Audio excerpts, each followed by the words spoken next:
ഒരു വീട് ഒരു വർഷം കഴിഞ്ഞിട്ടും നിങ്ങൾക്ക് അവിടെ ഒരു മാതൃകാ വീട് പോലും നിർമ്മിക്കാൻ സാധിക്കാത്ത പിണറായി എന്ന് പറയുന്ന ഈ കാരണഭൂതം ഉളുപ്പുണ്ടെങ്കിൽ രാജിവെച്ച് പോകണട്ടോ. കണ്ണീരൊലിപ്പിക്കൽ.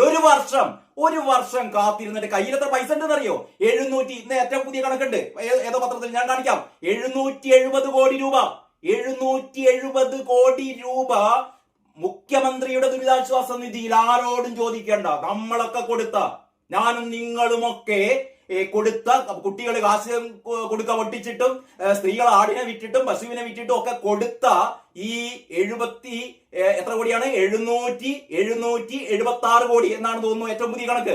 776 കോടി രൂപ വെച്ചിട്ടാണ്, കയ്യിൽ വെച്ചിട്ടാണ് ഒരു വീട് പോലും ഈ ഒരു വർഷമായിട്ടും സർക്കാർ ഉണ്ടാക്കി കൊടുക്കാത്തത്. ഇതിൽ പരവൊരു നാണക്കേട്. ഇതിനൊക്കെ ഇതിനൊന്നും പറയാൻ വാക്കുകളില്ല കേട്ടോ. ഇതാണ്